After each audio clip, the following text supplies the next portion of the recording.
Welcome to Cinema Sibs. I'm your co-host, Rachel Leishman, and this is my co-host. Patrick Leishman.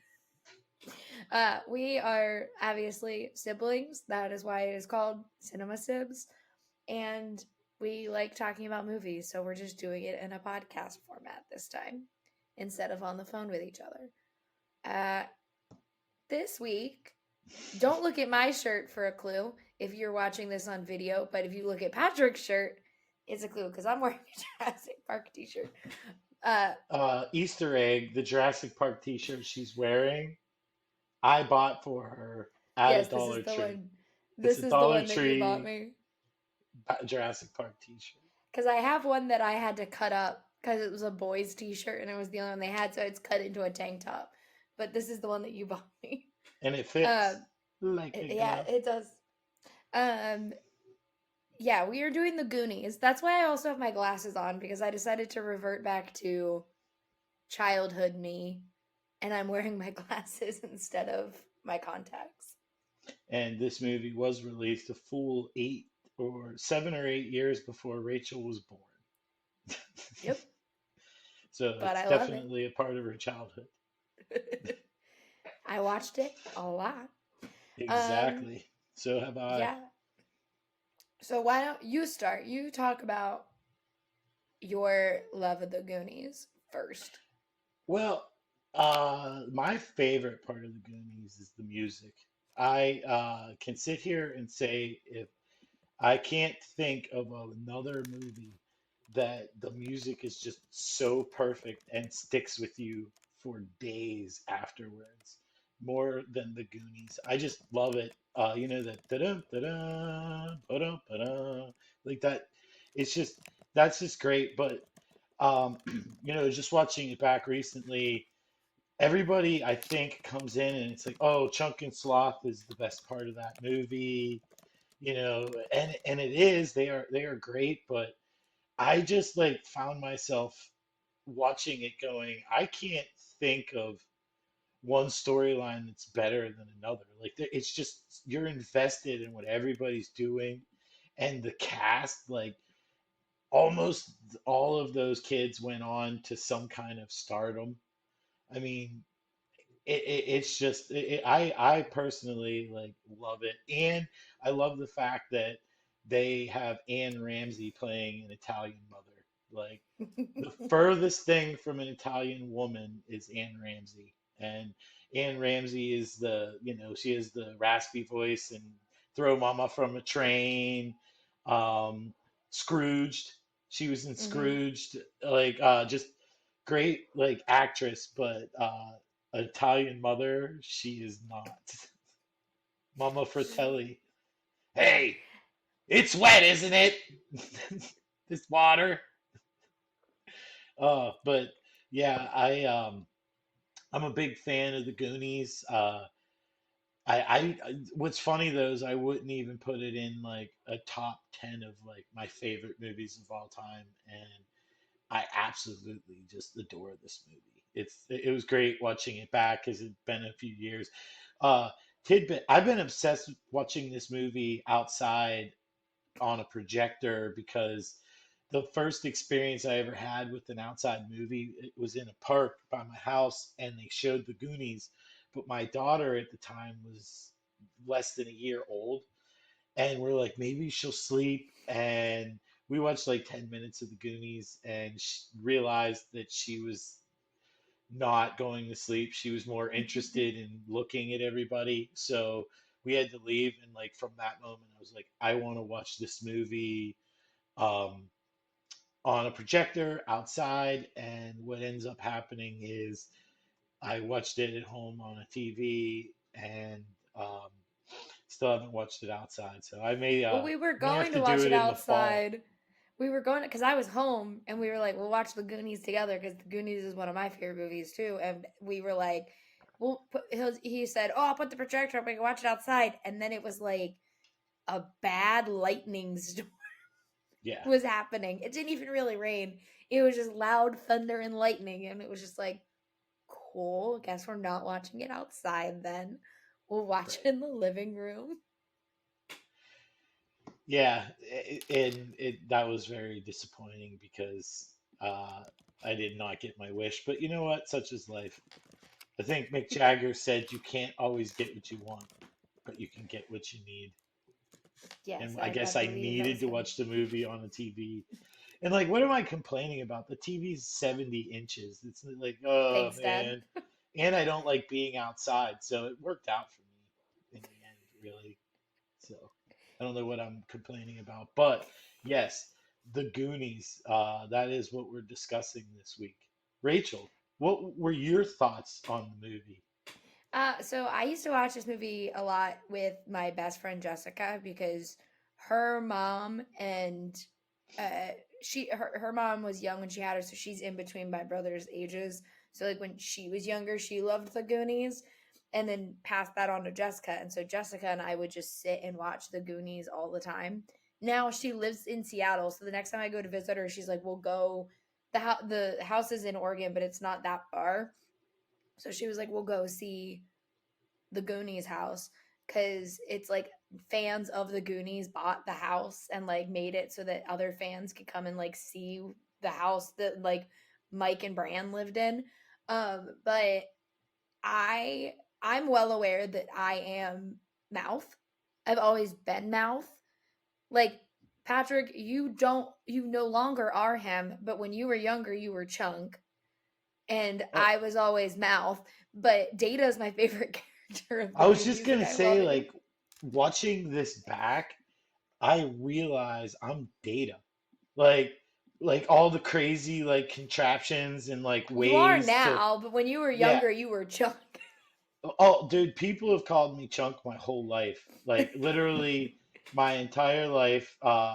Most recently, a bartender called me Chunk, and I was, yeah, like I was just like, why? I'm not fat anymore, and it was like, oh, it's not because of your weight. Like you're Chunk. Well, when we But like, I'll I tell don't this lie story when I for tell mom. stories. I'll tell this story for mom because she asked me four different times if we were going to make fun of her again, but instead I'll tell her one of her Oh, favorite so things she that you've heard the ever done. podcast? I think she just heard we made fun of her. But I will tell this story that I know she loves, but you don't love. When you were younger, there is video evidence that you used to do jingle bells, but you would play it on your belly like Chunk does the truffle shuffle. So I always just like watch movies like, oh, my brother was like Chunk.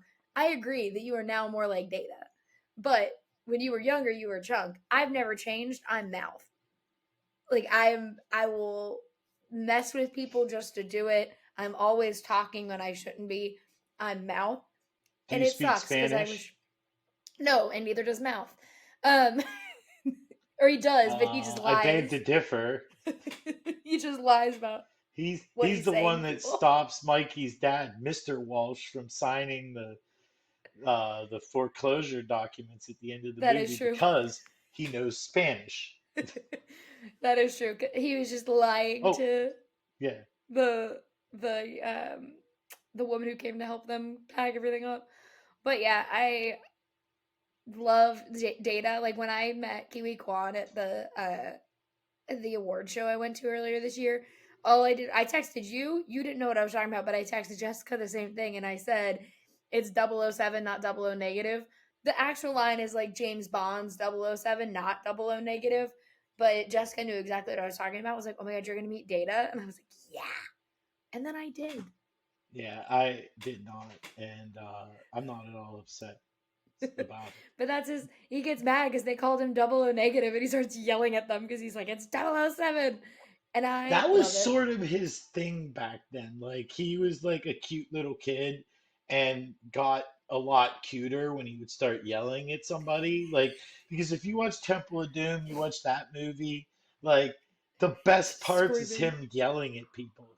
Actually, Data kind of reminds me of my daughter because of how my daughter speaks and how Data speaks. Like he falls down a pit and Data's got a lot of gadgets, so he has like chatter teeth, like that the Joker like uses and stuff, and it saves him. It catches a rock before he like hits the bottom, and he's like, "It's okay, guys. My chatter teeth saved me." And like my daughter would totally say like the same thing. Like she It's calls okay. us like her parents guys. Like she's like, "Hey guys," she's two by the way. "Hey guys, let's watch Power Rangers." And it's like, okay. Like, Yeah, "Hey because you said guys, do you like you're this?" you're like, I hope she never stops saying, "Hey guys," when she Oh, talks to people. Well, it's yeah, like I have a not. problem because I hope she doesn't grow up, but then like she gets a little older and it's like, okay, stop now. And then, like, so I'm I gonna mean, keep wanting her to grow up, but then stay there. I did say to Mama and Chelsea, no one better correct her because she calls Indiana Jones Indiana Jones, and I realized why, and it's because they call him Indy, but his name is Indiana, so she calls him Indiana Jones, and I was like, no one correct her. Let her keep calling him Indiana Jones because it's very funny and Yeah. cute. Well, she doesn't have a choice, but like her age, it's gonna be like, wow, that girl's an old soul. Like everybody's gonna call her an old soul because she's gonna know about like all kinds of things that are like, and at this point in our lives, or my life anyways, like her teachers are not gonna know about the stuff that she references because it's so but old. it's but And it's because of us. Like it's yeah, because you yeah, show like her this stuff. I'm gonna buy her all the things that I like so that I could be like, here, my niece, be like me too. Like she just doesn't have like a choice. I make references that just make me feel old. Like I made a sports reference about a player from the 80s in a conference call, and like one person got it, and that was because they're a sports fan. And I was just like, how? Like and then they were like, explain it, and I went, the Showtime Lakers, and it was just like Lakers from the 80s. Oh, okay. It's just like I'm so old now. Like, I, I don't know. Anyway, I mean, that was us at the beach. Our little cousin. I love. I got to meet my like 12-year-old cousin for the first time, and I'm obsessed with her. She loved me, but I would say things like Harrison Ford, and she'd be like, "Who?" And then I would say like it's Indiana Jones. She's like, heartbreaking, isn't it? she's like, I know who that is, but I don't. I've never seen them. I'm like, Yeah, there was what do a. you do? I said I was going to see Bruce Springsteen, and I was like, yeah, going to see like Bruce Springsteen in a week, like number 21. Like that was my 21st show, and the girl I was saying it to was just like, who's Bruce Springsteen? And I'm like, what? Like, who's Bruce Springsteen? Like, how do you not know who Bruce Springsteen is? And it's just like, like you think of it like, how do you not know what baseball is? But baseball is like more timeless, and like it just it's like, how is that guy not relevant to someone in their early 20s? And it's like, well, because he's 73 and his biggest album was in 1984. Maybe that's why, and it just like the Goonies, for instance, like, you know, um, I like reboots, remakes. Like, I'm not a huge fan, but maybe, maybe they are a good thing because they'll bring, uh, uh, what's the word I'm looking for? Uh, Fans? no, they'll bring A like the eyes. resurgence? Yeah, they're gonna bring eyes to the original because, for example, when I was young, like in my I don't know, maybe 11, 12, 13 years old, Robert De Niro, Nick Nolte come out with Cape Fear, and I think it's this original movie, and then I find out that like Gregory Peck and I'm drawing a blank on the other guy, but they're in the I don't remember. original. There's a And lot of those that do that where I'm like, oh, this movie's good. Like, I mean, famously, A Star Is Born has like 5 different movies, but like there are ones that I yeah, they go watched. back to like the silent film era or something like Yeah, well, because like A Star Is Born, I remember watching the Barbara and Chris Christopherson one with my dad a lot when I was growing that. You mean up. Babs? It's Babs. Oh, sorry, Babs. And then when I got older, realized that there are like 2 other ones. So like the Lady Gaga and Bradley Cooper one is the 4th one because I didn't realize that Judy Garland did one, and I didn't realize there was like one before the Judy Garland one. And so like it's weird when you realize all of that, but you're right. Like I was watching this movie, like weird. They've never done like a water park for like themed around the Goonies, because it's like I would go on that slide. I want to go and like all of the like make an escape room water park for the Goonies, but then I was like, but who's gonna go other than people in their 30s, 40s, and 50s who Yeah, loved the Goonies? and have kids, and their kids are like, "What's the Goonies? I don't want to do this." And it's like, Well, and it's a genius movie. But the thing is that like it's an interesting experiment. So say they remake the Goonies, right? Let's go back to my Cape Fear example for a minute. Like I went and watched the Gregory Peck Cape Fear, and it's like, ugh, it's like Ocean's 11.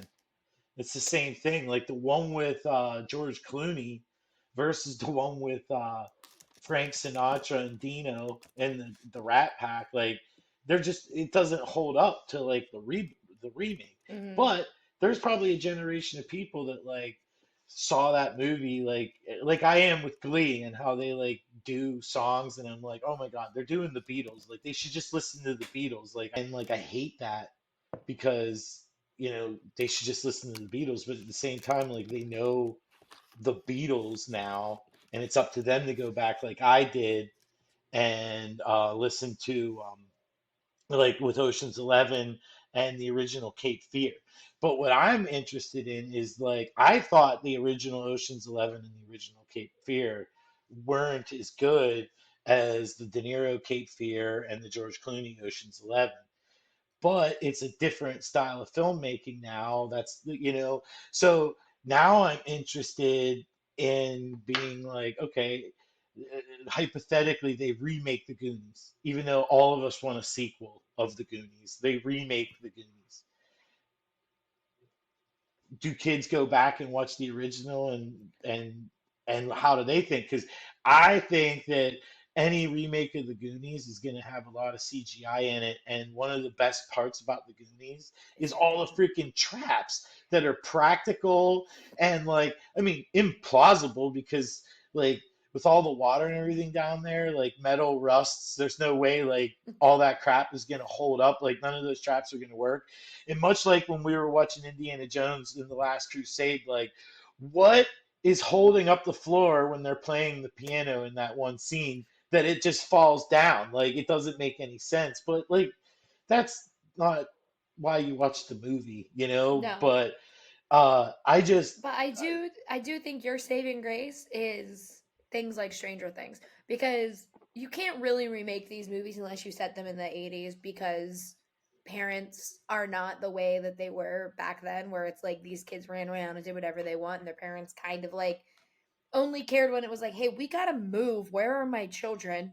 Like they're supposed to be at home, where are they? well, Like, it's like when they're in and the water fountain with Troy. Like nowadays, that crap would be on social media. Everybody would know, like, oh, they're underground. Like, and the whole town is now yeah, descending underground to get back the kids. Like, those six or whatever kids aren't finding One Eyed Willie's ship. The whole freaking town is finding One Eyed Willie's ship. yeah, And, like, so, like, you're right. Like, you have to set that in the 80s because, like, kids can't disappear like that. I mean, they still can, but not not within the confines of the not in a plot safe, where not in they a interact safely with people. disappear, Yeah. yeah, not like a safely disappear where it's like they're in danger, but not like from someone taking them. They're in danger because they're like, we're going searching for a treasure. I do think though, like, what I love so much about Stranger Things is like I understand all the references within it, because like you were born in the 80s. David, our older brother, was born in 71, so he was like growing up in the 80s. So like a lot of the things that I didn't personally experience, I knew from my brother. So when I'm watching Stranger Things, I'm like, "Oh, it's so cool Sean Astin is in this," mainly because of Mikey, because Rudy was like when I was a kid, because that was in the 90s. But like those little nods where it's like Carrie Ellis, I'm like, yeah, that's because of the Princess Bride. But like, if there are kids in this world who are like, I don't know who that guy is, it's like, it's Wesley. Did no one show you Yeah. the Princess As Bride you when you were wish. sick one day? Because I was like, you know who showed me the Princess Bride when I was sick one day? My brother. Columbo. And Oh, well, yes, Columbo, but you, because you were like, in the sweetest thing you've ever done for me, but also the dumbest thing you've Uh, ever done. I had eye surgery, and you were like, make her watch The Princess Bride. And I was like, cool. I physically cannot see the movie right now. One of my eyes yeah, but has I a don't patch of read, and technically, like, I mean, I know how to read, but I'm not an avid book reader. I like to read stupid like articles and stuff, but that's the whole point of the movie is he's not showing Fred Savage the movie, he's reading he's him the book. reading it. But I was And like, I'm so gonna so watch it's this like not. I don't read and it's going to take way longer than this 2 hour movie, so I'm just going to put the movie on and you can listen to the movie. And it's sort of like that. I'll sit here, I'll watch it, I'll describe things like, yeah, Andre the Giant is really big. Inigo Montoya's hair is curly, like I was like 13, you'll like, have. I I wish you can't could see see. this. I wish you could see this, but such is life. But to my original point, I do like that Stranger Things, like, I know your favorite character in Stranger Things was Sean Astin's Bob, but like, Sean I Astin's like. my favorite character in everything, Oh, yeah. and it Well, all started with Mikey Walsh, baby. when I retweeted, or when he retweeted me one day, because I was like writing something that Sean Astin said, I was like, my brother is going to kill me because Sean Astin interacted with me on social media.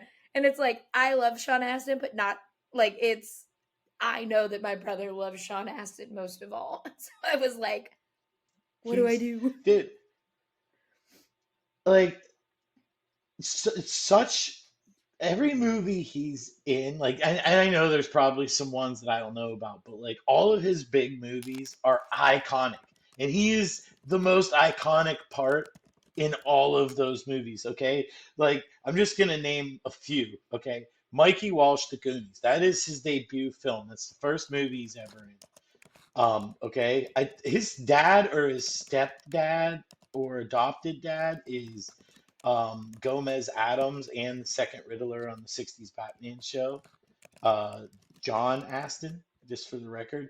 Okay, but then you follow that up with Encino Man, also with your boy Data Kihi Kwan. I think is that how Mm-hmm. you say his name? Kiwi Kwan, yeah. Kihi Kwan. And then Kiwi Kwan. Rudy, which I have seen quite a bit. That was one of my like uh I I need a just pep talk. rewatched that movie and cried on a plane. Oh, I dude, forgot how like Rudy makes me cry because I hadn't seen it in a while. I think the last time I saw it was with like you and Dad when I was like a teenager. So I was like, you know what? Why not? I like Rudy, and I just sobbed on a plane because yeah. it's so good. And then he's Samwise Gamgee in the Lord of the Rings trilogy. The Who's the best real hero? When character. we get to that, like Sam is the real hero of that story. Sam is like like he doesn't want to be there. All Sam wants to do is hang out in the Shire and eat and ask that barmaid out. And what does Sam do in the end? Instrumental in saving Middle Earth, goes back to the Shire. I gotta stop because this is a Goonies episode, but I Sam can't take Sean you. Astin I can't take is the ring. the hero of like the 80s. Everything. Yeah, he's Yeah, the like hero of everything. he's I not love in a Sean ton of Astin. movies because he doesn't have to be. He's like, look, dude, a bat in a thousand. Like every movie I'm in, I'm the best part of that movie. And then he I was did, like, I'm gonna come to Stranger Things and I'm gonna be the best part of yeah, that I did season. one season of Stranger Things. People are still broken up about what happened to me. Like, why did you stop? Like it Listen, wasn't a door that was locked. You keep moving, man. Bob is coming back. Everyone who has died in Stranger Things is coming back in season 5, is my theory. I think they're gonna be Vampire Eddie's like Yeah. Well, gang. Eddie's 100% being a vampire. But like yeah, I got theories. I didn't say this when we were on vacation because all of my little cousins, like, there's like a sea of 12-year-old cousins I now have, and they all swarmed me because I guess their parents were like, "Well, Rachel works in media." And when I told them that I interviewed people from Stranger Things, I like could see the gears shifting in their minds of like trying to figure out how to like find where I live and come hang out with me all the time. And I was like, I need to like not talk about Stranger Things this entire trip because all of these children are going to like want to talk to me about this show and I don't have the time. But Children and adults. Like that show, like no, is but I just transcendental. knew If I knew the 12 people year that olds would don't want to talk even about it. like to watch TV are like, I'm watching Stranger Things. It's great. It is the next Game of Thrones. The way that people were like, I'm not really into that genre, and then like they start watching it and they're like, this is really good. I'm In really my obsessed with opinion, this. Stranger Things run has one really bad episode, and I'm not like people are gonna like. I know that like not everybody agrees with me, but it's that one with 11 where she's like with her sister. Oh, but it has a cool payoff. Like the But payoff it's makes still, it it's just like fine. and the reason why I don't like it is it's like, why is it here? Like this has nothing to do with anything else, and it still has really nothing to do with anything else. I think they're gonna pay it off. I really do, but it's like that was 3 seasons ago. Like that was in season two. We're gonna be in season five. Like why? Like I still like. Why did you show me this? Like like this doesn't fit. Like this doesn't go with everything else. But Yeah. I mean, famously, my favorite character, like why I don't talk to my children cousins about it is because my favorite character is Hopper, and they're all like, "Oh my god!" Well, Hopper and Steve are my favorite characters, but they're like, "Oh my god, I love Mike," and I'm like, "That's a child." And I was like, "Well, you're children, so this checks out." But like me as an adult watching Stranger Things is like, I love Joe Keery, who is my age, and I love David Harbour, who is like 15 years older than me, and they're all like, I love Finn Wolfhard, and I was like, I can't talk to like David My Harbour does look Angelina, good my in a niece. Hawaiian shirt. Listen, that is top tier Hopper. I When we watched Stranger Things 4, you were like, "Oh, he's really skinny now. Everyone's gonna think he's hot." And me and your wife both at the same time were like, "No, season season like 3 Hopper was the hottest, where he was balding and chubby and wearing an Hawaiian shirt. That's the Hopper everyone wants." Anyways, the Goonies. Yeah, I Um, was just about to say, but the the reason why we're Goonies. talking about the Goonie or Stranger Things and all these 80s stuff is because of movies like the Goonies. Like Yeah, well, it's that's just a what's fun about the really Duffer Brothers. yeah, it's just that like yeah, like if you're gonna pick something to emulate, like we we've talked about first of all, this is like a Steven Spielberg trilogy because it's another movie he's involved in. And what's funny is Mhm. like the first one we talked about is like literally like Steven's one of Steven Spielberg's like best movies. And then the next one we talked about was like Steven Spielberg. This movie doesn't get made without like Steven Spielberg, and now it's like, hey, Richard Donner and Steven Spielberg like wanted to get together and make a movie. Like, it's diminishing Steven Spielberg returns, but I think this is a nice way to end our Spielberg trilogy with the Goonies. But like getting back, it's just such. I mean, it's there's so much imagination that like this like the traps.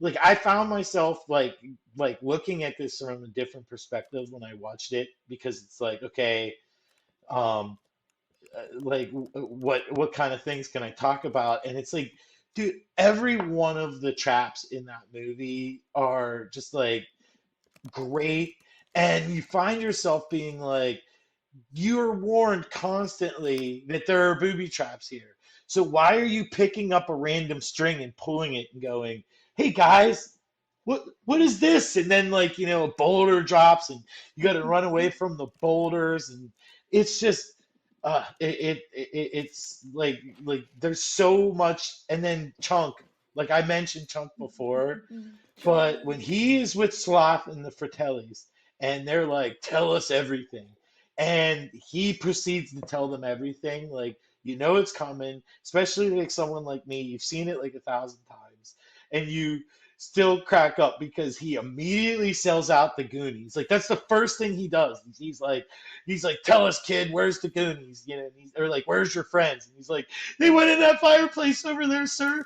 They found a treasure map and they're going down to get the lost treasure. And they're like, don't bull crap us, kid, and all this. Like, I mean, it's just like he is the worst friend. He just sells everybody out to protect himself, and then he gets with Sloth, and that's just great. Like, dude, it's just there's not much that you can like say negative about this movie, but there is a Me Too moment where Mikey makes out with Allie or Andy. Is it Yeah, Andy? it's Andy. And he pretends that he's his brother. That like I think Mikey should get uh, you know should have said something like, "Hey, why are you making out with me?" But other than that, that's the only negative I Well, can come that up with. and But that's the that and '80s, man. Sloth. Yeah. That and Sloth as a character, because like, yes, it is showing that like the Fratellis are very evil. They have a disabled family member, and they're like, chain him up and put him in the basement. But like, also like today, no, no, thank you. Like we're a better society than like, we'll throw in the guy who looks odd to us and chain But him into a basement. you know as well as I do from all the documentaries that we both enjoy that that crap still happens. Oh, yeah, 100% still happens. But it was like played for like cutesy laughs in this, and I do not think Well, it was like played with the whole that like Sloth is kind and trusting despite that. And it's like, that's probably not like Sloth would not help anybody. and I would be like, good for Sloth. Yeah, he would run Like for good Z for Sloth. Hills and be gone. Like no one would find him ever again because He's like, he is bye. a man of immense strength.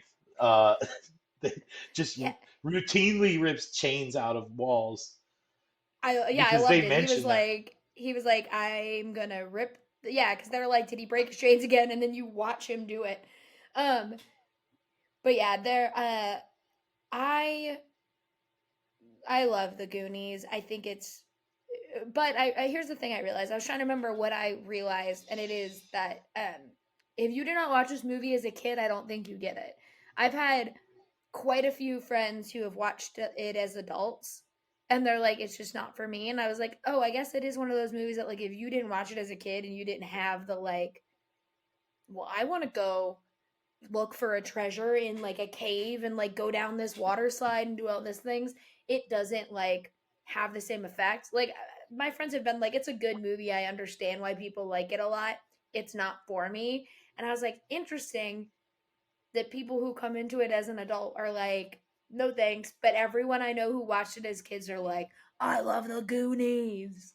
It's because they succeeded in like finding a treasure. Like they find a treasure map in their attic and find the treasure in the end, Yeah. you know? And when you're a kid, that's very cool. You're like, it actually can happen. Like I could go and find this. But as an Well, adult, you're Stand By like, Me is more likely than the Goonies, but yeah, like, and I think that's why, like, unfortunately, if you come into the Stand by Me as an adult, you're like, yes, correct. yeah, If you come that is what into, life is like. Yeah, yeah, but if you come into the Goonies as an adult, you're yeah. like, You're absolutely gonna not. go and find a corpse and then learn the grim reality of finding a corpse. Like that is uh, life. that is what you'll learn. Yeah. Yeah, but yeah, it is fun. I love the Goonies. I don't know how to like. We're already long into this podcast. I don't think we could explain the plot of the Goonies without like going bit by bit, because like Patrick said, it is a lot of like, hey guys, what's this do? And they pull a string and then a boulder Well, comes running at them, or the like, plot of the Goonies is that they're gonna lose their house, and Sean Astin, Mikey Walsh, finds a treasure map, believes in the treasure map, follows the treasure map, finds the treasure, saves the Goondocks. And Goonies, it's okay that Goonies make mistakes. It's just that Goonies never say die. yeah, they don't. Um, yeah, And there's it and is. there's a, like it seems like there's really poor people and there's really rich people, and the really rich people are really evil, and the really poor people, hey man, they're just trying to get by. Like that's how it's kind of like set up. It's like Hmm. we have nice cars, you have bikes, and girls' bikes at that. That's what you have to ride, boy, is a girl's bike. Well, this was I said this while we were watching it. It took me until I was a like an adult looking at his filmography to realize that Bran was Josh Brolin. Like it just never because I always watch it as like, well, that is Bran, and like even Kiwi Kwan, I was like, it took me until being older to realize that like, oh, Data and Shorty are the same actor because when I'm a kid, I was like, no, that's Data. Like that's not that is not the same guy who played Short Round. That is Data because I separated it in my brain. Where it's like I wonder like now that Lexi is growing up, I wonder if like you showed her Han Solo if she would be like Indiana Jones or if she would be like no, it's Han Solo and have it so completely separated. But like I didn't as an adult, I went back and was like, "Oh, I was so like in my kid brain of like that is this person, not this is that is that character, not an actor who goes into different roles." That it took me a really long time to realize who some of these people were. Not Well, Corey Feldman because I know Corey Feldman, as a but younger person though, movies are different. Like yeah, you believe them. Where like now that's what I I'm watch every saying. movie and I want to figure it out before it gets to the end. Like See, that's my I thing. don't want to figure them out because like I just saw Oppenheimer, and my favorite thing about watching that movie was like it felt like a history lesson a lot of times, and like one that I knew like not that well, just knew like well he made the atom bomb. That's what I know about this man. Um, but the way that that movie is told is such a cool kind of like twist, and so you don't really know what's going on until the like last act of it. And to me, that is so exciting as an adult watching movies where I'm like, yes, I know the history that this man made the atomic bomb that they dropped on Hiroshima and I was just about to Nagasaki. say, Like, I'm pretty sure I know what the ending of that movie is without no, but seeing you don't though, and that's what's it. so fucking cool about it. Is like cool is a weird word to use for a movie like Oppenheimer, but it is like you're watching it, you're like, I know this history, but you don't. Like the way that Nolan tells it, and to me that's kind of the same feeling I had as a kid being like what's going to happen to the Goonies, like that is the closest I can kind of get because it's like well I know movie structure now, I know how stories work, I know these things, and so seeing like third act twists and like telling me something I already know but doing it in a way where it's like I actually don't know what's going on is exciting for me. And it like it's interesting because it's like there was obviously, like I said, a part of my life where I like didn't know the plot of the Goonies and was like, oh my god, what's gonna happen? But like how I look at movies now is very similar. It's just from the adult lens versus like the kids lens. So I understand why there are people who don't like the Goonies, but it's to me it's cool to kind of look at like how I looked at it as a kid versus like how I now look at movies that I'm seeing for the first time. Well, the data though, like, but like to get specific on your general comment that you made, like, none of Data's inventions should actually work. Like, they are plot convenient inventions. Like, meaning those flashlights that he busts out and they last for 30 seconds, and he's like, "Oh man, guys, the batteries don't last." It's like, are you kidding me? Like, I don't know. Like, batteries are going to last a little bit longer than that. They're just flashlights. And then the fact that the chatter teeth like grab onto a rock and there's a slinky that's holding him up, like, none of that is plausible. But that's what you love about Data is that like none of his inventions should work. And for the most part, they don't. But they saved his life on multiple occasions. And then And the his amount of oil that is in his shoes when he like like when the Data is just as uh, um, I keep talking about all the traps that are set for like the Goonies that they have to solve in order to get to the to One Eye Willie's ship at the end, right? And yeah. like, but Data's inventions are just as important, like, and they're just as great as the traps because like he has like there's a game that is very old that was on the Nintendo Entertainment System and it was called Spy Hunter. And basically, you Mm-hmm. were just in like a sports car and you had smoke screens and oil slicks and you just drove through levels, right? Data is the living embodiment of that spy hunter car. Like whatever is needed to get them out of a situation, Data like has it. And it either fails because they need funny or it succeeds because they need a way out of the situation. And so Data is basically like a, a Swiss Army knife as far as like he's the most pivotal character in the movie because whatever you need, like Data's gonna have it. Like down to the fact that like he has the backpack, so they find all the candles with the one stick of dynamite in there, and they get the dynamite to get out of the cave at the end to save themselves. That's because of Data. Like he is that guy in the movie, but I just think he's freaking his stuff is great, but like my favorite of all of them is when they're walking across the log and the Fratellis are on their tail and Joey Pants and Robert Davi. I think it's Francis Yeah, one of and them is Francis. right, but it's Robert Davi and Joey Pants, Joe Pantoliano, who are, obviously, I don't know if Robert Davi is actually Italian. He could be, but he's one of those actors that like could play a Middle Eastern character followed up by an Italian guy and an Hispanic He guy. Like he he is has like actually Italian. But yeah, he is what the 80s would call ethnically ambiguous, even though he is a white man. Um yeah, but like he but was in a Timothy Dalton James Bond movie and he played like a Middle Eastern terrorist or something like yeah, that. cuz it was what, the 80s? Yeah. No one looked cooler like smoking a cigarette like from the side of his mouth like Robert Davi. You'd be like, Well, he's kill him. still alive. You said Oh, like I him, know. like he's still alive.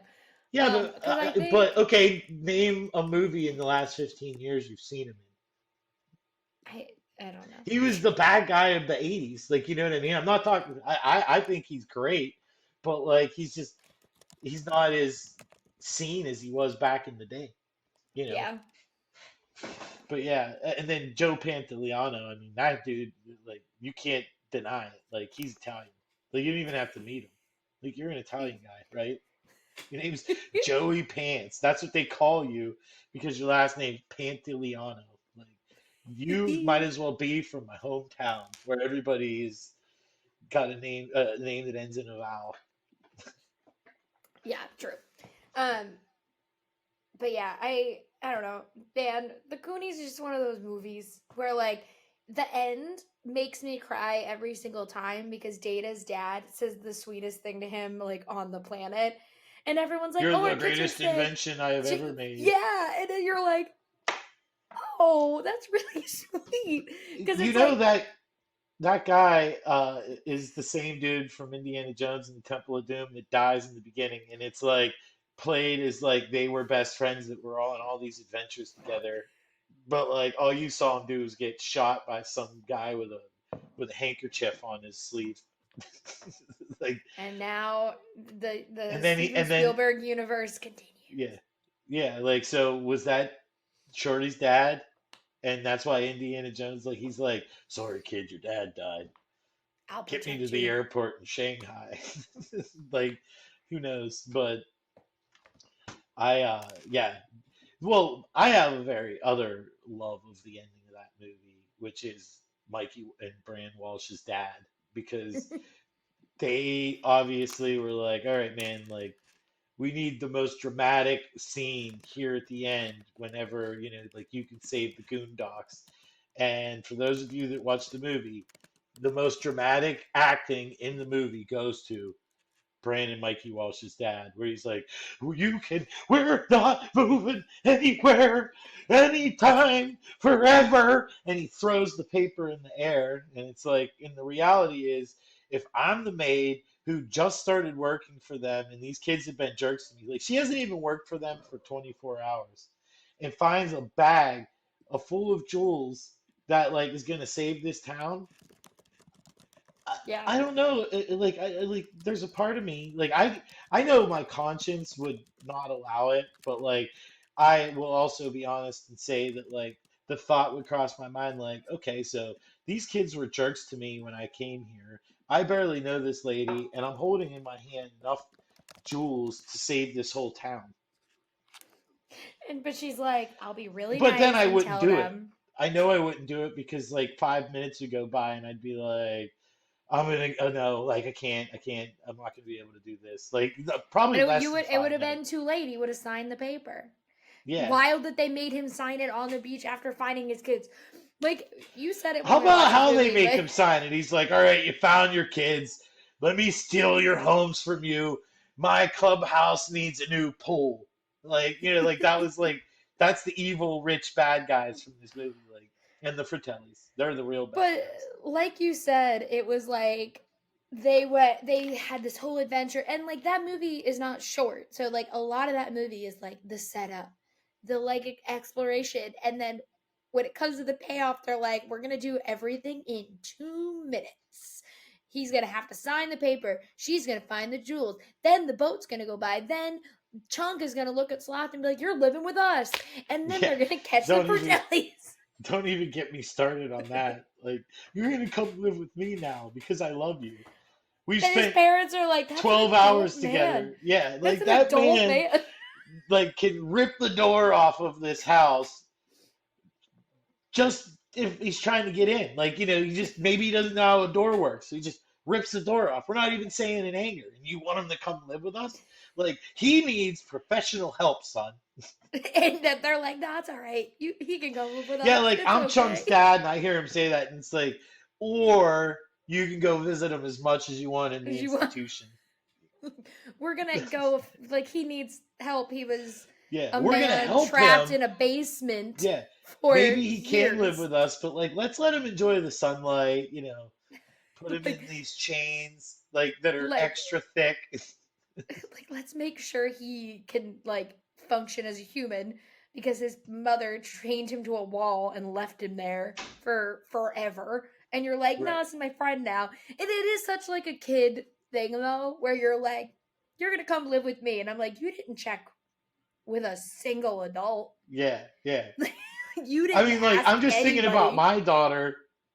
I would be like, you didn't ask me, and I know for a fact you didn't say please because we're still working on that. Like, like that's how I would, like, like you're You like, wouldn't care because that she asked for an adult man to come live with me. the You'd be first like, thing that you I would be didn't mad say about is that, like, please. because, dude, she's gonna roll her eyes at one point in her life because all I ever say to her is like what I say to like most, like what I think about most people without manners, which is manners do not cost a thing, but they are Mm-hmm. worth a lot. I like say it to her all the time because like she goes like this, like, here's a book, read this to me, and I just like my wife and I both just look at her I and do. then she'll go, Like, yeah, please. Manners everyone don't has cost a started. thing, but Everyone they're has worth a started lot. doing it to her, so she is so mad at all of us because you guys did it, and so then we were all like, okay, well, mom and dad did it. That means your grandma, your aunts, your uncles, everyone has to sit there and wait for her to say please, and she's like, I can't get one person who will just do what I say and not make me Oh, say please it's for it.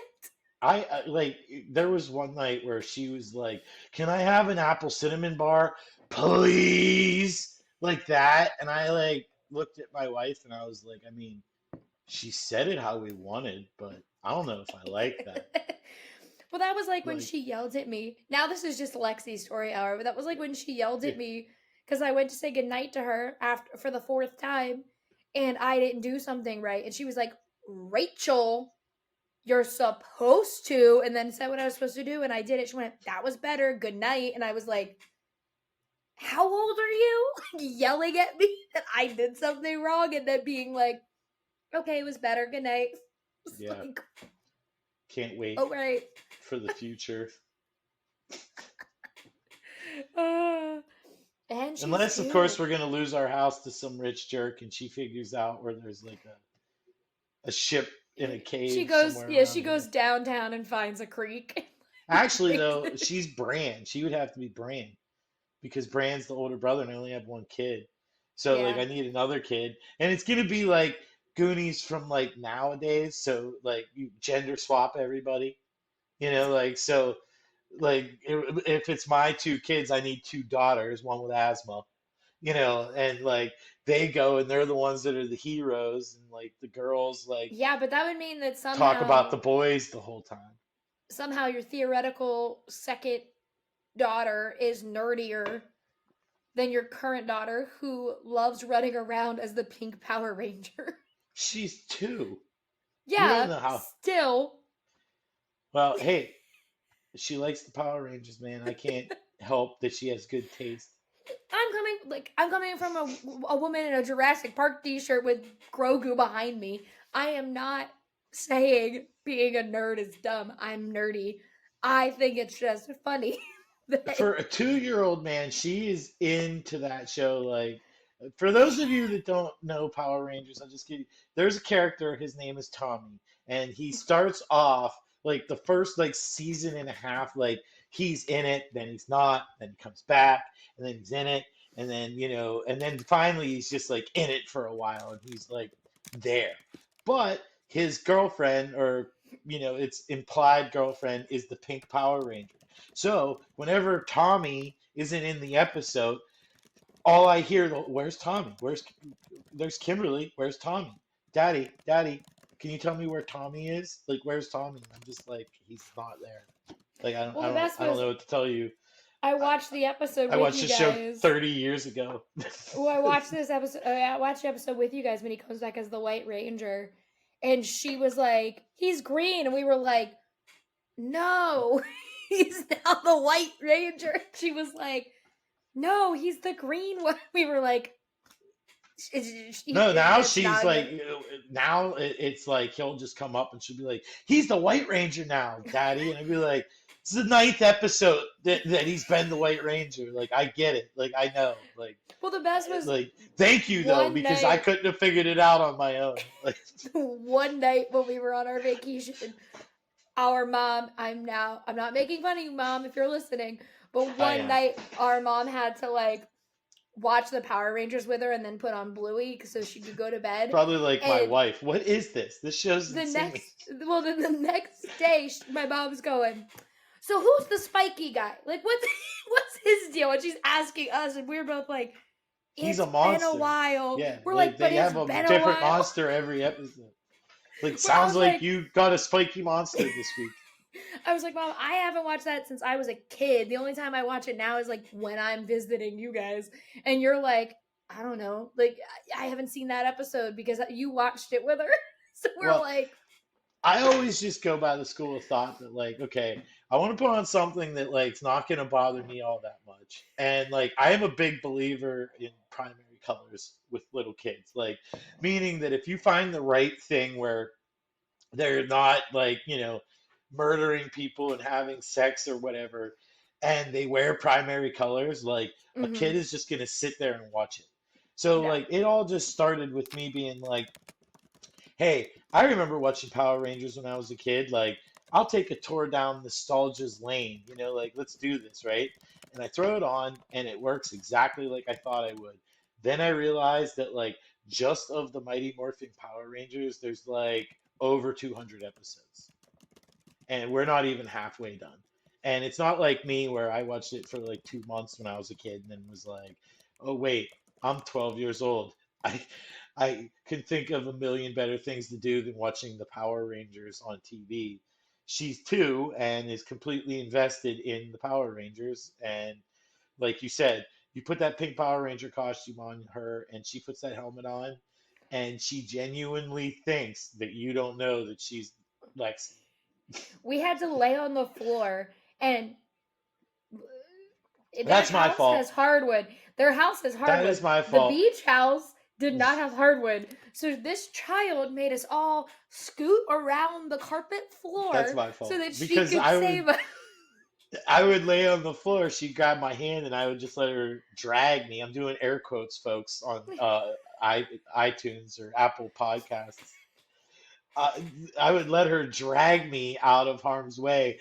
But my favorite part would be when she would just go, Okay, get up. I just want to help you up, Dad. Like it would always be like, I'm sick of dragging you. This is hard. And it's like, oh, you think it's hard dragging me? Yeah, she Like said, it's I think she said to impossible. me, okay, get up. Like, she Yeah, like dragged me to a certain point, went, she just okay, get up.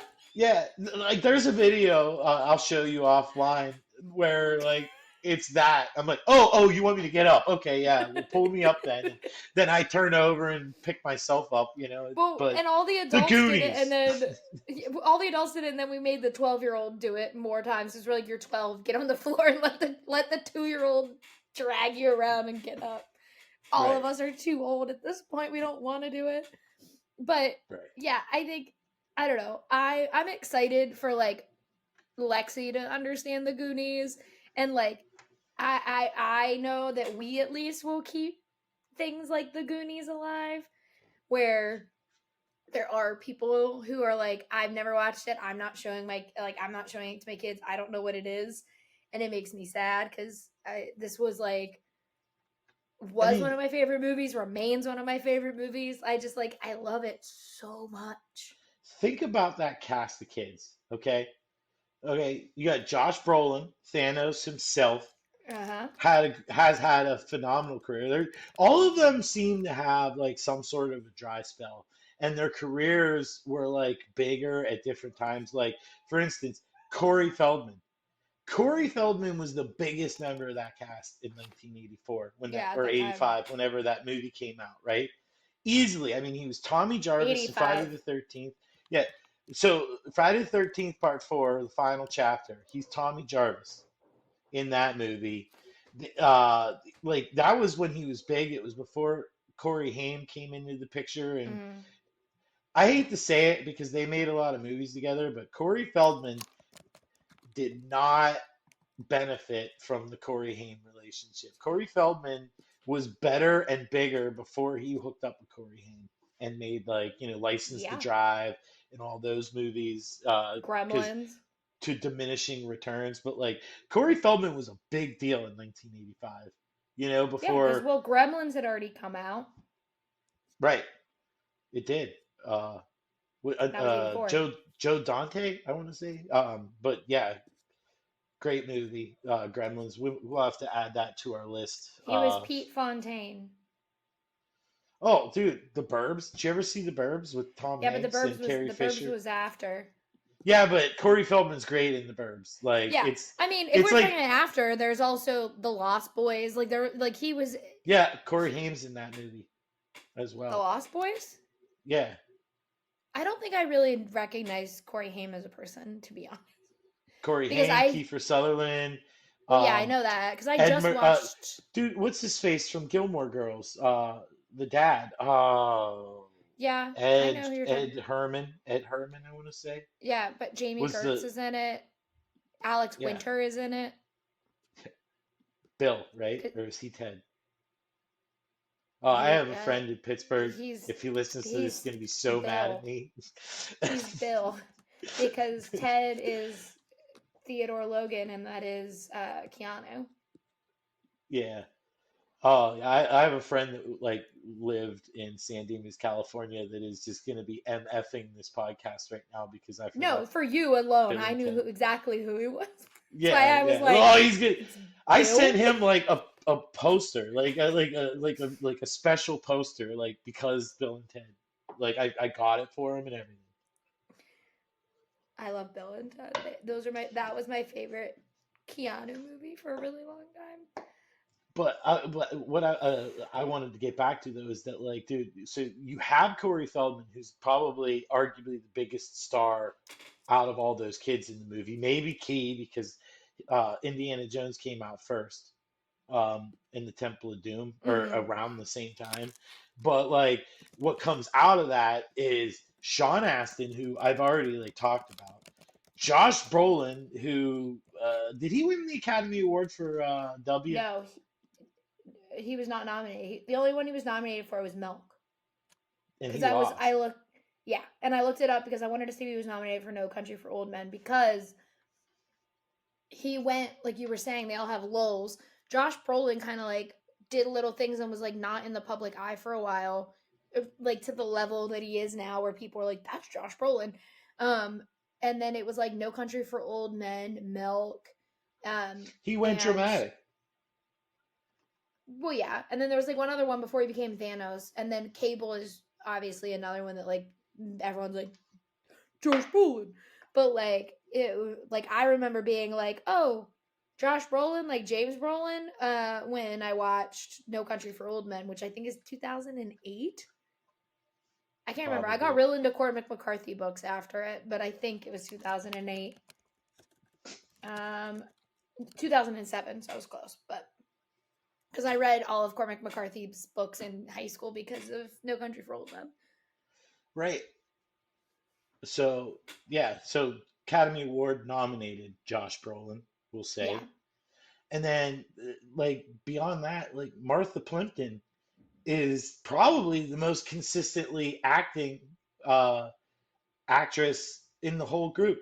Like she's still on TV shows, like just been acting the entire time. Mm-hmm. And for those of you who don't know, I don't remember her name, but Martha Plimpton was the blonde with the glasses that loses her glasses. Basically, she's Velma in the movie because she's the smart one, She you was know, Steph. like she's the motherly presence, or she's the authority.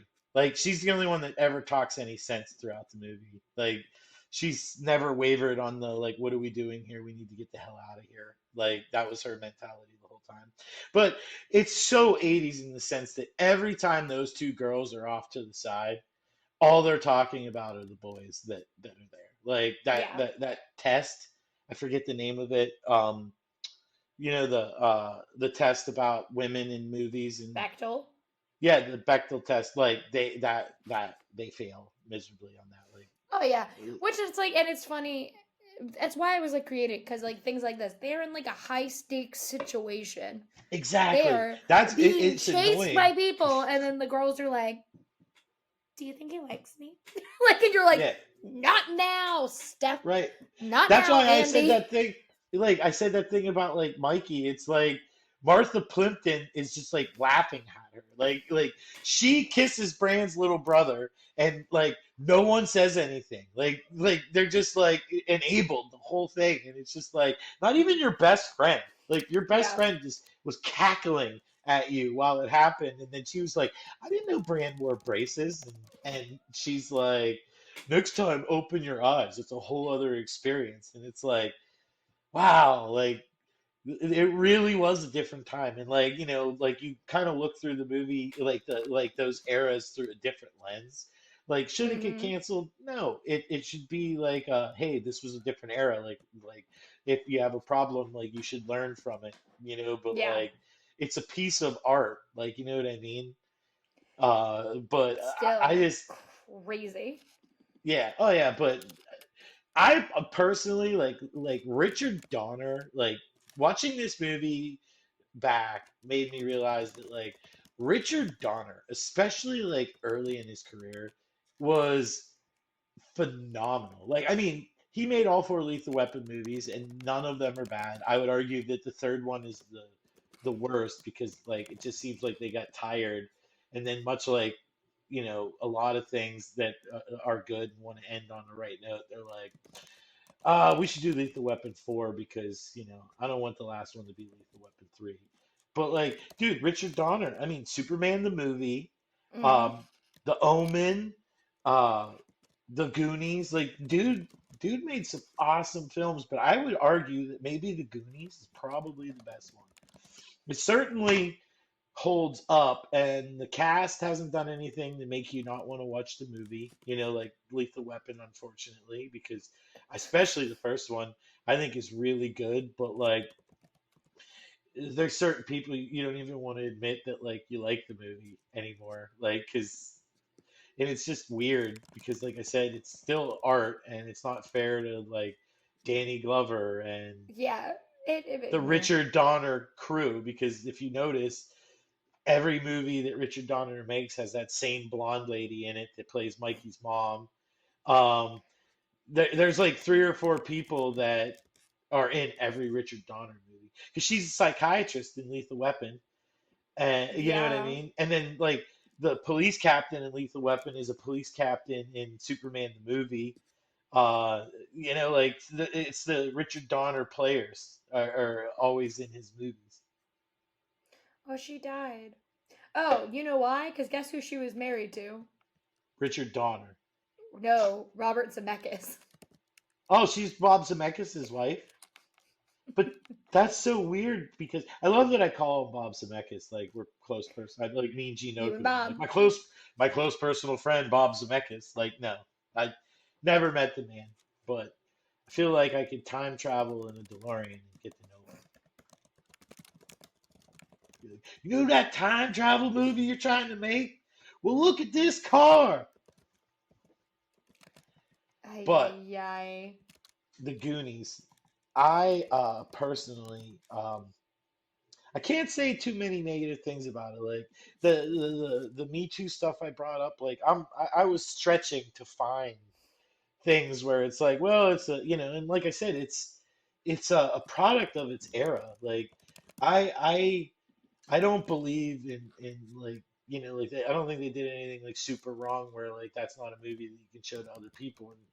And if it does become a thing, you go, well, that's different time. You learn from that. We know it's wrong now, but like you can see how that's messed up and that's good. Like, Yeah. like that's the only way I feel like looking at it, but who knows? Yeah.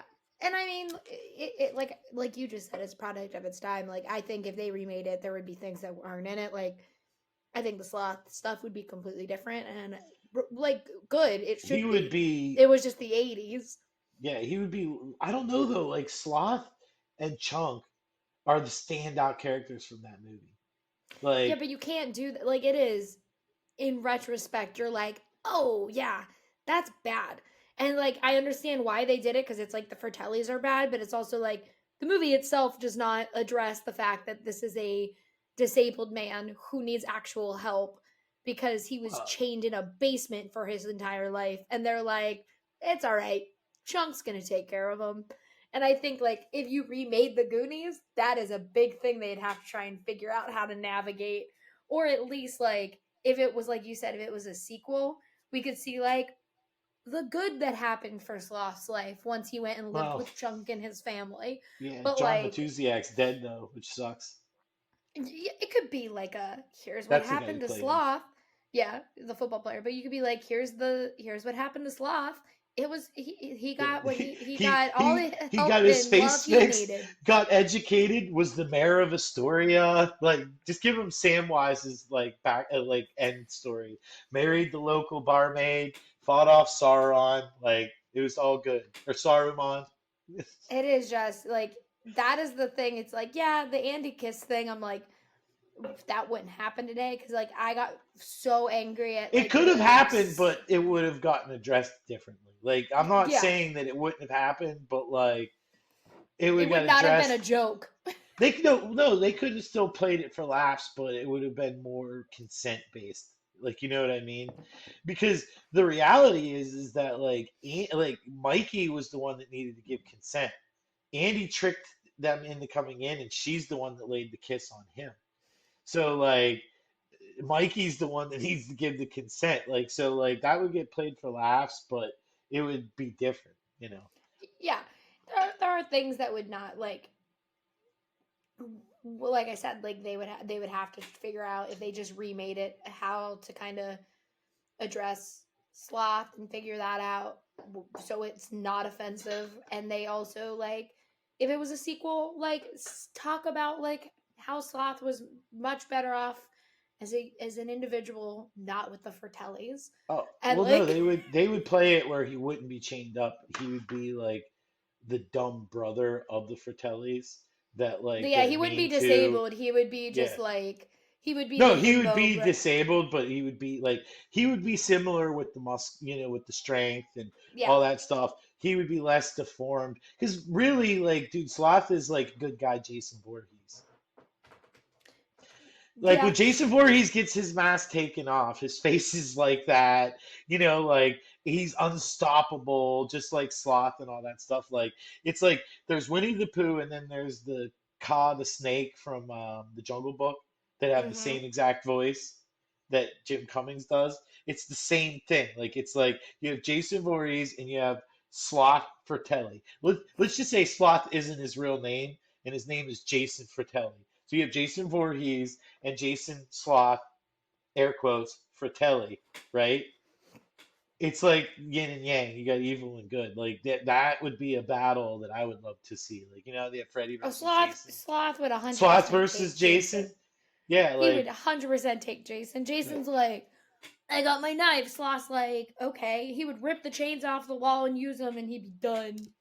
well, and a little thing about Sloth at the end of that movie that I have to bring up. I've seen a episode of MythBusters, and when I say a episode, I mean like singular. Like I've seen one episode of MythBusters, and it is about going down sales with a knife, and if you could actually do it. And that myth was busted. They proved that you would snap your wrist, like it would just break the second you hit a scene coming down. And they did it with like dummies that have all the joints. So like, I mean, that literally. I mean, I like Adam Savage. I watch his YouTube channel, but like back then, I was probably in California and didn't have cable because I was in California and and broke. But that was the only episode I saw. And every time I see Sloth with Chunk and they go down that sale, I'm like, wouldn't happen. Like it's not gonna happen. Like Well, but that is Sloth could do it.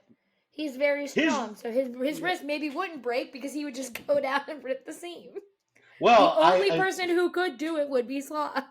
I did notice though, if you go back and watch that, there isn't a seam going across like where he would do that. So I don't know. We gotta get Adam Savage on it. Like maybe we'll call up Adam Savage and the Green Beret guy. I don't remember his name. I think it's Jamie. I know they didn't get along, but and just be like, hey, can you do that again? But do a sale like One Eyed Willie's sale.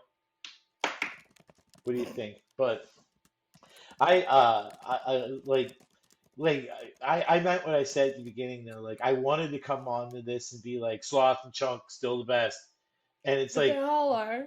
they all are. Like I found myself watching that movie and being like, "Oh my God, Sloth is great. Like they should just stick with that." And then they cut to like Mikey and the gang, and I'm like, "Yeah, good for you, Andy. Don't go with Troy. Like give him back his varsity jacket. Like screw that guy. Like he's a dick because he's rich." And we all know that in movies, if you're rich, you're a dick, unless you're like Yeah. you weren't born rich, you acquire wealth, and then you're benevolent. Like Or a that's how it movie, works. not to go back to Jamie Kurtz, but or a movie like Less Than Zero, where they're all rich but very, very, very like neglected teenagers and need someone to watch them and take care of them, and no one does. Yeah. 80s. Those are Yeah. the two rich people of the 80s.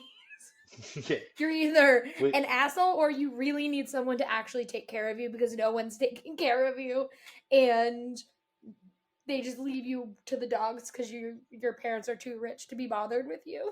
the 80s But could that lead you astray. Like they definitely led me astray, like because the 80s taught us that like if you were shy and a goofball, but like semi-artistic, that like girls would like you. But what really happens is they're like, who's that creepy guy that won't talk to anybody and just keeps staring?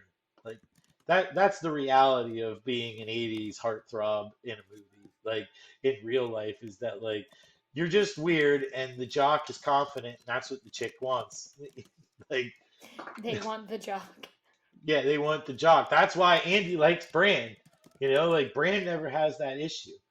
But Bran Brand's is confident the also whole time. no. Brand is a like dorky jock. Like that is like he is the one. You're like okay, I guess it's Wait, like the no, same. no. Yes, he is. Nobody is No, a the dork. popular kids, Nobody the is a popular dork kids that hate wears him. sweatpants with shorts over top of their sweatpants. Especially short shorts from the 80s. That does not make you a dork. That makes you cool. Patrick, And if you wear a long sleeve shirt and a sweatshirt with the sleeves cut off this over top of that, also cool. this Headband movie does not makes that say is the mecca of cool. no. This movie does not say Brand is Wait, cool. so you're telling me that if I wear a headband and a long sleeve shirt with a sweatshirt over top of it and sweatpants with short shorts over top of those You're sweatpants a like dork. Superman, are you serious? Yes, Patrick. Bran is 100% a dork. No one likes That him. That's the explains whole thing. everything. But also, no one likes Bran. They're like, at school, he is considered a dork. It doesn't matter that he's a jock. He is considered a dork. And He's the he cool one of the also, Goonies, though. He's their cool that guy. doesn't matter. They're all dorks. You could be a dork, but be the coolest of the dorks. Mm, I don't know, man. It doesn't matter. I'm telling you, Bran is not cool. I know that Bran is cool. You're not going to convince me. Bran Prove is me not wrong. Isn't cool. that the meme? Like, Bran is cool. Prove me Debate wrong. me, yeah, and I will debate you because Bran literally is made Well, fun be of throughout this careful whole movie by because the people in his you're school. dealing with a master debater. I do it all the time. Oh my god! All right, on that note, uh, my review of the Goonies is I love the Goonies very much. That's my review of the Goonies. It's just Patrick, okay. okay. I like the Goonies. I think it's great. I don't know if It's the sound. Wait, I don't know if the sound picked that up, but you said it's just okay, and I heard my cat go in the background because he's angry. He's in this I'm office with me. I'm just joking, Benji. Wyatt's the Benji's cat. so mad. He is his namesake. Ben You Wyatt know would what be I would love like, for "How your dare cat to you?" do one time is fix a router with a Batman costume on.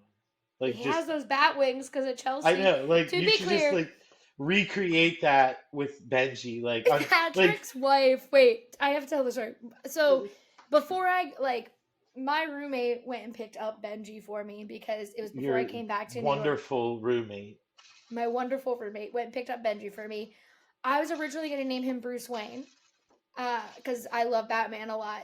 Other than Wonder Woman, Batman's my favorite DC character. But I was like, she went and picked him up, and she said, "Oh, he's not like brooding enough to be named Bruce Wayne. He's too scampy," which is what my friend who got the cat for me, not Leah, my roommate, my other friend who like told me about this cat.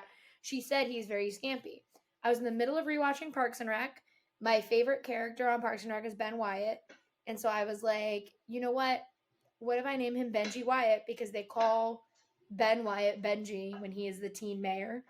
And Patrick's wife, who was pregnant at the time, almost cried when I told her I changed his name because she had bought me Batman wings. And then Patrick and I both pointed out to her, well, it's okay if he's Ben Wyatt because famously, when Ben Wyatt treats himself, he buys himself a screen accurate Batman costume. Christian And Bale Batman costume. yeah, Christian Bale Batman costume and runs around in it and like fixes the internet router in it No, and all it's the this kind of cape. stuff. The cape is my Yeah. favorite part. Like every time you would turn left or right, like the cape would go first and then he would turn. And so for Halloween now, I will put Benji in the bat wings and say he's Batman. But it was But very I funny need because him to Chelsea reset your router. yeah, Like but that's what I want him I to think do. I did do that in one of the pictures. But like Chelsea was on the verge of crying when I said I changed his name to Benji because she had bought me these wings, and I was Dude, like, she cried one time because someone rang the doorbell and she couldn't get to it before me. Like, like, and it was a good friend of mine that came to surprise us from Pennsylvania. Like, he was on his way to Florida and was like, let me swing by my friend's house and surprise them. There's a pandemic. I know they're both home because neither of them are working right now. And like, she was doing something and I was down the hall and didn't hear it and like I come out to like crying and like I'm like, well, why don't you just answer the door? Like, what are you crying for? Like, so I mean, I get it. I don't know what's going on there. I can't put myself in her shoes, but like literally it was cried just a about a lot of fun. stuff. I cry a lot. I'm Chelsea also somehow terrible has though me beat. because like from early days in our relationship, okay, spoiler alert for Star Wars The Force Awakens, everyone, but like I have this habit, and I'm not doing it on purpose, but it is really bad where I just like know that a beloved person is going to die in a movie, and I just like I'm like, hey, you've never seen this movie, I'm gonna throw it in. Like, so she'd never seen The Force Awakens, and it just came out on Blu-ray because yes, folks, Disney Plus did not exist when The Force Awakens was released. You could only watch it True. on a Blu-ray. Or if wait until it came out on TNT and played 18 times in a weekend. But anyways, and like I am like half asleep when Han Solo dies, and I just wake up to her like bawling. I didn't tell her about Data dying in Star Trek Nemesis, which I hate those movies, by the way. Anyways, I'm kidding.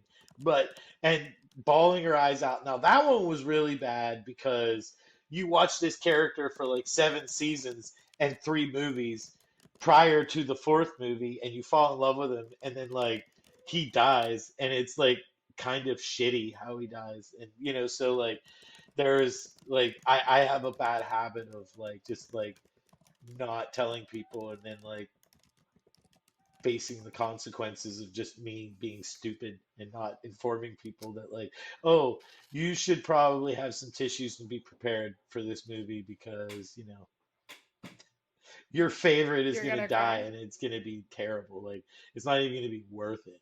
Like if people just listen to this character, maybe they wouldn't have died, but they didn't listen to this character, so And now now they're they're dead. dead.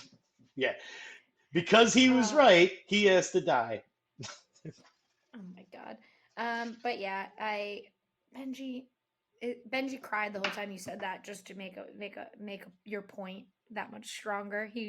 I don't know if the audio is picking up any of this, but my cat will not I stop can't crying hear it. because he's in the office and he's like, I want out now. I'm like, well, I didn't tell you to come in here. You did that on your own, so Yeah, you like have to life is wait. about choices, Benji, Like and you he does it all the chose time. poorly. He'll come in here and go, oh, I don't want out. No, we're not playing the I'm gonna open the door and let you out and there to stand outside and cry some more game. You have Wow, to you, like make you a choice. that is like parenting. Like it's like, Oh, I said no, you get 2 books. Can I have my 3? No, 2 books, and don't switch them. when I wake up in the morning, typically I will leave my door cracked because Benji wakes me up at like 7. I open the door and let him out, but if I open the door and just shut it, he sits outside my door crying. Just my door, not my roommate's, not the office door, You're his just mom. mine. Yeah, I know, just my door. So I leave it cracked so he can come in and out if he wants. And then when my roommate wakes up and wants to watch like TV or something, she just shuts my door so she can turn the TV on. It doesn't wake me up. But the cat sometimes it'll be like 3 in the morning and he's like nudging my face, sitting on me, purring on me. And I said something that my mother used to say when I would drive her crazy, which is love me less. And I said that to my cat and I was like, oh my god, I am like a parent to my cat because I'm like, please, I love you but love me less, like go somewhere else, I can't handle this, because he'll just sit on me and I'm like, I don't, go away, I'm sleeping. And this morning he did it and I was like praying that he just like went and sat at the end of my left me alone, and he didn't. But Hmm. that's but I love my cat. I don't know. Like we always are like reviews, but I'm like the Goonies is great. That's my review of the Goonies. Show your kids so they can like the Goonies. Don't make them wait till they're adults. That's I my will. actual review of the Goonies. I will do more of a Ebert-esque review. Oh my god. It's a nice time capsule of a bygone era, a situation that could only happen in that time. Uh, but very imaginative, very good movie. You can see Steven Spielberg's fingerprints all over it because you watch any Yeah. other Richard Donner movie and you watch a Steven Spielberg movie, all of those traps. I don't know. I haven't. I know I talk about a lot of documentaries I watch, but like I'm just not into the Goonies like I am with like Indiana Jones and stuff. I just like it. But like it seems to me that like all those traps, all those goofy kid ideas, that is such a Steven Spielberg joint, if I can steal from Spike Lee for a minute, where like Richard Donner, like his hands are all over it too. I mean, like the plot, he's real. Richard Donner is fantastic. Like his movies have great music, great soundtracks. He uses the music perfectly, and that's like a hallmark of him. And I think that is definitely apparent in this movie. I apologize because I never looked up the composer, um, but uh, I think it's a great family movie. I was reaching for negatives and to say about this, and what we got into would be negatives in 2023, not now. Who composed it? The son of none other than John Williams himself. and a guy named So David Grusin is and his name Joseph William Williams. Williams? It's Bill. no, it's Joseph. Oh, This is not your friend from Pennsylvania no, who that was is the Thomas same. Thomas, Yeah, it's and he not was the Tommy Thomas. third or the second. It's not Tommy Thomas. There was No, it's generations of that. it was Joseph Williams. But that's cool. I was like Williams, and I clicked on it, and sure enough, Well, his John dad is John Williams Williams. did Superman the movie. Eric Yeah, Clapton did Lethal Weapon. yeah. So like Richard So Donner, like I said, he like he meshes because these both of them looked like rock stars. So he seems to mesh like rock musicians with composers to kind of like make these soundtracks what they are. well, I of most of the '80s movies, I have to say like the Goonies use of music is fantastic. Plus, Cyndi Mm-hmm. Lauper, man, and like that was such a like perfect era for pop culture too, because the Goonies had ties to the WWF at the time, which is the WWE now, during the WrestleMania era of that, like huge. Captain Lou Albano appears and the Goonies are good enough, and girls just want to have fun. Like it was just like this the like MTV was in its infancy and the Goonies just were involved in all of that. Like, you know what I mean? It just touched all these different things, and uh, it's a great family movie. If you're a parent and you want to show your kids an old movie that like isn't all that dangerous, and you don't live in Astoria, Washington, where they could actually probably go and do this stuff, like Oh, it's not I bad. said Oregon earlier. I meant Washington. It is just not near Seattle, which where I was. Sorry, you Yes. just made me realize I said Oregon, but I meant Washington. I'm always here to make you look dumb. So Oh my god. Anyways, Patrick, tell the people where they can find you. you can find me where love has been outlawed and justice has no name, fighting the good fight. You can Rachel, find where can me they on find you? you can find me on Twitter at Rachel Leishman. I'm on Threads and Instagram, all under my name. Instagram is underscore like Rachel underscore Leishman. I don't remember what my Threads is. You guys can figure it out. Um, Is and that I'm on all Twitter? of the Is that the apps. Facebook Twitter? Threads is like the Instagram version of Twitter. But wait a second though, because Everyone's trying to Insta find it. Everyone's trying to Instagram find. is a Facebook thing though. Like Yeah, but it was created so through they made Instagram, not another Facebook. Instagram. No, it is like Twitter. Threads is like Twitter. Everyone's trying to make their own alternative to Twitter, and You know Threads so what? far is the closest to it. I am happy to just not understand this because You're in like, my I'm good. ignorance, there is bliss. I don't have to live the social media life. I still know how to work the internet. For you kids out there, we used to call it surfing the web, and that is how I prefer to live my life because I don't care what you're doing, and I assume you don't care what I'm doing. So why do I need to go on the internet and tell you about it? That is true. But yeah, you can find us on Agents of Fandom. Like, rate, review, subscribe, do all the stuff you do to podcasts. And we are going to dive in to a Pittsburgh legend next time. Someone who I love very much.